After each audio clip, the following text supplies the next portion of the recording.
Y estamos súper listas para abordar de un tema donde siempre vamos a aprender y creo que es información que debemos tener a mano, como es el cáncer de ovario. Nos acompaña la doctora Karina Vargas, ella es oncóloga de GSK Centroamérica y el Caribe, así que la recibimos con un aplauso como siempre a todos los invitados aquí en Así Somos. Doctora, ¿cómo está? Buenos días. Muchísimas gracias, encantada de estar con ustedes.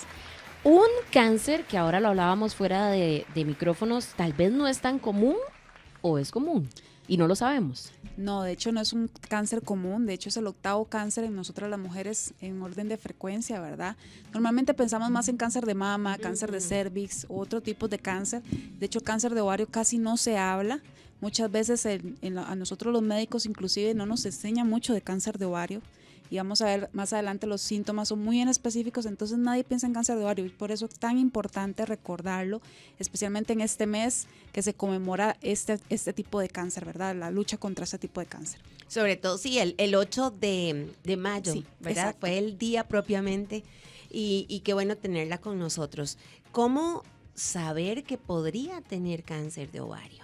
¿Cuáles son esos síntomas? Bueno, para empezar, los síntomas son muy específicos. Estamos hablando que, por ejemplo, en Costa Rica, solo en Costa Rica, hablamos de unos 140, 150 casos al año.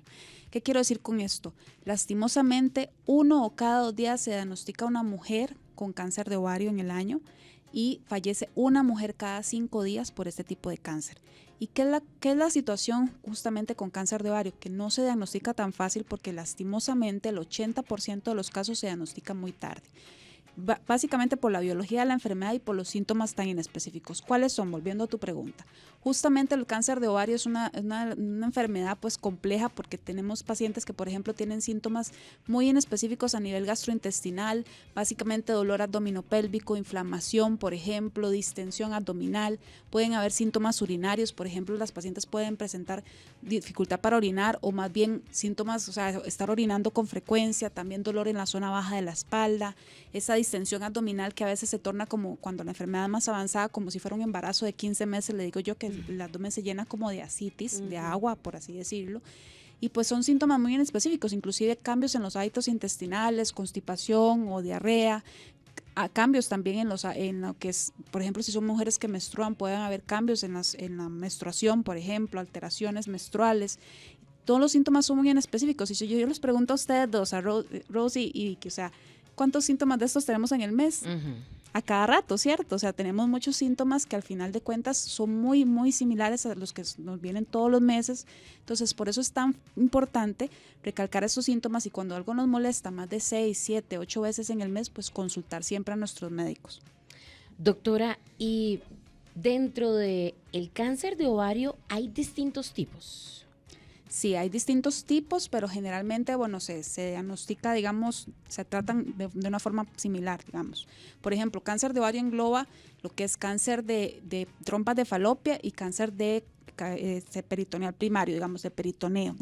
Tenemos diferentes tipos histológicos que varía, digamos, de acuerdo a la invasión o al grado de diferenciación de las células, siendo unos más diferenciados que otros, que son más similares a las células, digamos, que de origen, y otros muy diferenciados que tienden a ser más agresivos, que son muy diferentes a las células de que se originaron y que tienen como más capacidad de metástasis o invasión. Pero al fin de cuentas, el cáncer de ovario es una enfermedad muy agresiva, como les decía, por la biología de la enfermedad que avanza muy rápido también y se diagnostica tarde porque tenemos estos síntomas tan inespecíficos, pues al final de cuentas se trata muy similar, digamos, se trata con el mismo tipo de tratamiento, por así decirlo. Hablemos de los famosos miomas, ¿verdad? Que se hacen en los ovarios y en determinado momento, justo cuando mi esposo y yo nos íbamos a realizar una inseminación artificial, yo tenía uno y el doctor que nos estaba viendo me dijo que no podía realizarse si antes no me hacía o sea, que sacaban una muestra para ver qué pasaba y bueno, fue un momento ahí un poco difícil porque me dijo que si eso salía negativo había que sacar los ovarios, ¿verdad? Lo que andábamos buscando era un embarazo. Buscamos otro doctor y ahí está nuestro hijo, Claro. Entonces todo bien. Pero ojo lo que esto le puede llegar a afectar a uno. Yo me sentí muy mal, yo dije, pero ¿cómo? ¿Y cómo no me había visto? Que al final es como una bolita, ¿verdad? Que se hace en nuestros ovarios. Literalmente, bueno, el mioma básicamente está como en el útero. En los ovarios se hacen como quistes, que usualmente, como yo les decía, Cuesta mucho diagnosticarlo porque generalmente no hay un screening como para sí lo hay para cáncer de mama o cáncer de cervix, por ejemplo, que hacemos el Papa Nicolau y demás. Para cáncer de ovario, a veces, por ejemplo, si se hace un ultrasonido de abdomen, si la paciente es muy gruesita o tiene mucho gas en el abdomen, ¿qué es lo que pasa?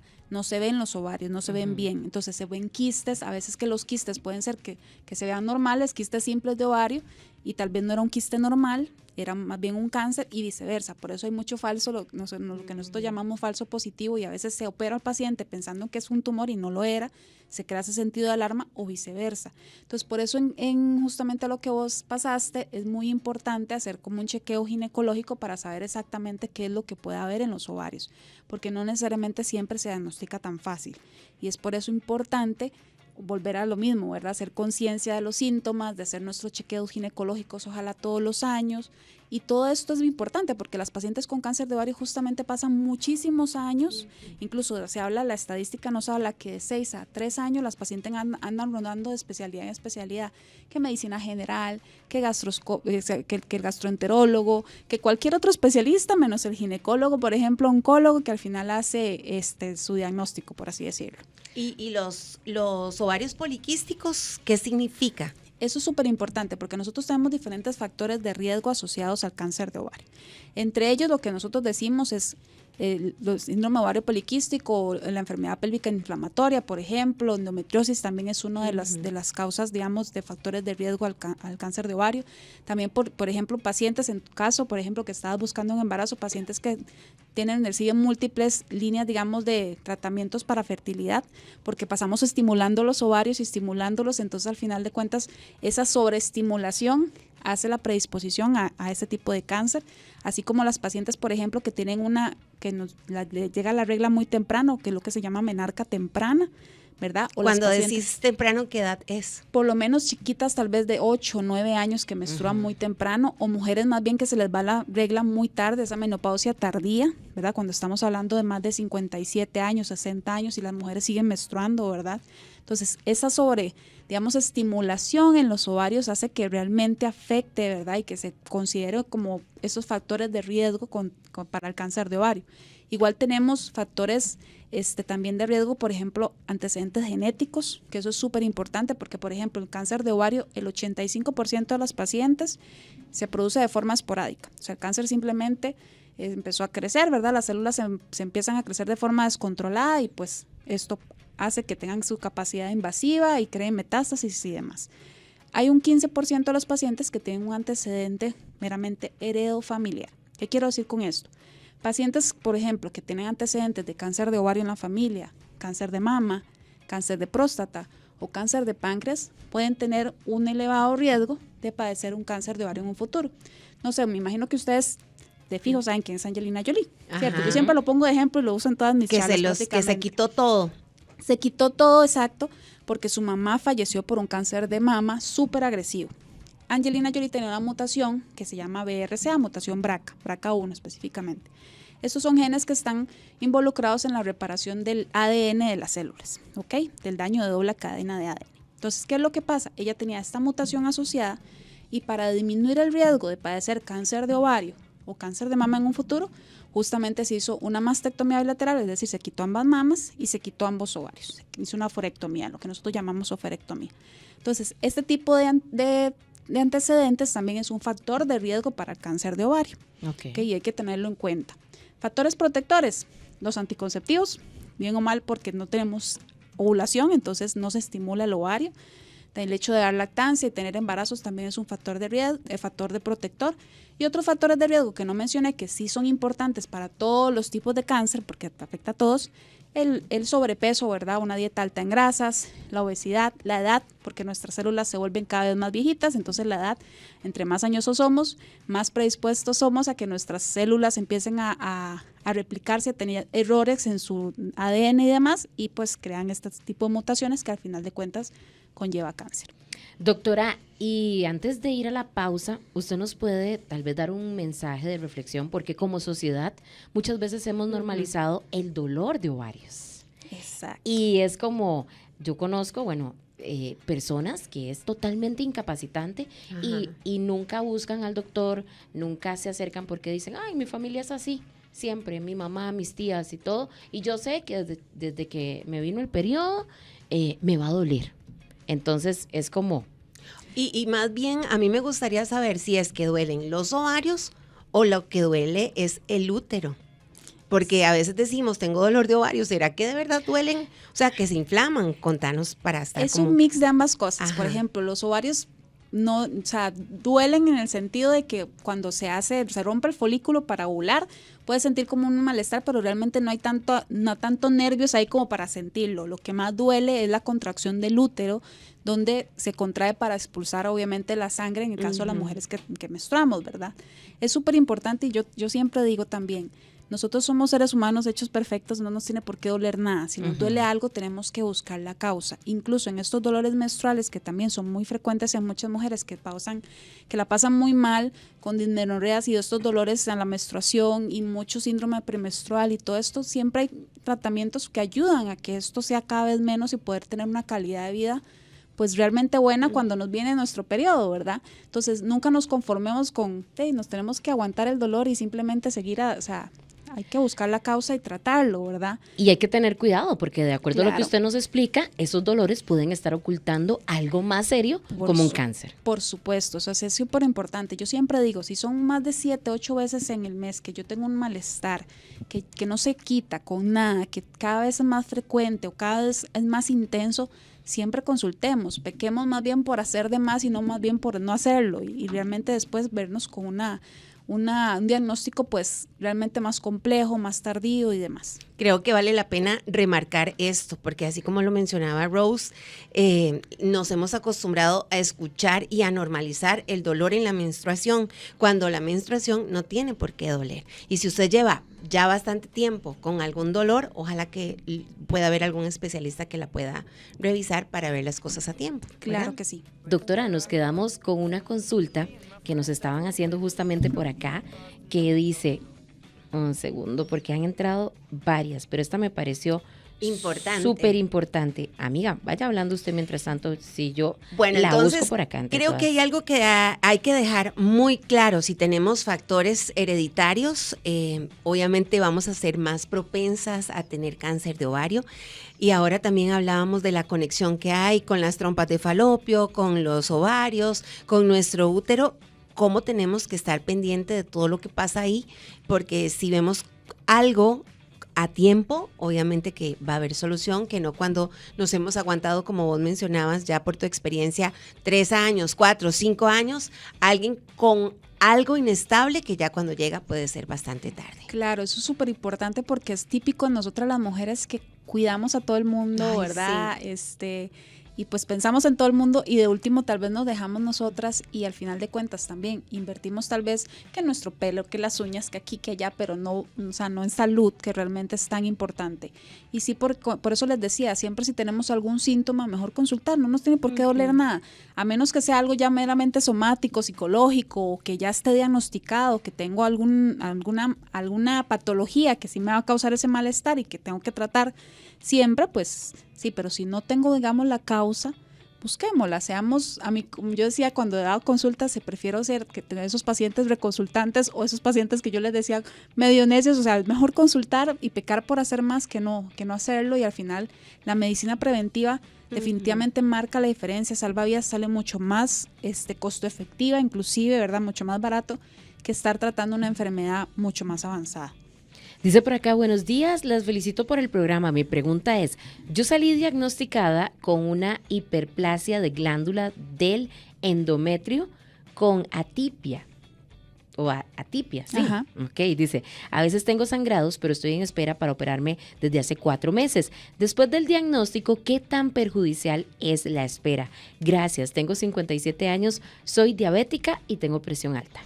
Súper, no, muy buena pregunta. Realmente eso es súper importante porque cuando hablamos de la hiperplasia endometrial o ese crecimiento del endometrio, ¿verdad? Que es justamente una capita del útero que tenemos, ¿verdad? Que es usualmente la que se desprende, la que está influenciada por las hormonas y la que se desprende cuando menstruamos. En mujeres posmenopáusicas es muy común que ese endometrio empiece a crecer y que justamente esa atipia que tiene ella, que se le diagnosticó por posiblemente una biopsia guiada por ya sea ultrasonido o meramente, digamos, a nivel de endometrio, ¿verdad? Que se toma una muestra, digamos, vía vaginal. ¿Qué es lo que pasa? Esos son indicios de que también hay que operarla, justamente porque eso puede predisponer a un cáncer de endometrio en un futuro. ¿Por qué? Porque hay atipia en las células, hay una diferencia de la célula normal, ¿verdad? Típica del endometrio y que está cambiando, entonces eso puede ser, digamos, un factor de riesgo para un cáncer de endometrio en un futuro. Eso estamos hablando a largo plazo, por esperar 4 meses, 6 meses, 1 año, no va a pasar nada, no se preocupe, pero sí estarlo controlando. Si el endometrio empieza a crecer mucho y si tiene muchos sangrados, pues eso ya, si llega a paciente a tener anemia, por ejemplo, por los sangrados tan excesivos, sí es mejor quitar el útero, ¿verdad? ¿Cuáles exámenes podemos realizarnos o con qué frecuencia para estar claritas en que todo está bien allá adentro con nuestro aparato reproductor? Es súper importante porque algo que es muy común en nosotras, digamos las mujeres, y que me ha tocado en consulta muchas veces cuando se da el diagnóstico de cáncer de ovario, las mujeres usualmente dicen, pero yo me hago mi papá Nicolau todos los años. O sea, el papá Nicolau, nosotros no vemos los ovarios. O sea, eso es súper importante. Lo que nosotros vemos con el papá Nicolau es el cuello del útero, el cervix, ¿verdad? Ese es donde le extraen como Exacto, la muestrita con un cepillito se raspa, digamos, el cuello del útero y ahí se sacan células y se examina a ver si hay o no alguna alteración, digamos, en esas células, en ese tejido. Pero nosotros ahí no vemos los ovarios. Para hacer, digamos, una evaluación o un diagnóstico, en este caso de ovarios, es importante, bueno, el examen físico siempre es súper importante, se hace un tacto vaginal, se hace una palpación bien manual que se coloca, digamos, o sea, los dedos, digamos, dentro de la vagina, si se hace una palpación encima del abdomen y se palpan, digamos, lo que nosotros llamamos anexos o los ovarios y todo eso, para ver que no haya un abultamiento o una masa o una dureza, ¿verdad? En este caso. Súper importante el ultrasonido ginecológico. Como yo les mencionaba, por ejemplo, un ultrasonido de abdomen general, a veces no se ven tan bien los ovarios, porque el ultrasonido de abdomen general muchas veces, si la mujer es muy gruesita, muy gordita, o tiene mucho gas o mucha grasa abdominal, a veces los ovarios se esconden o incluso por el mismo gas y no se ven bien.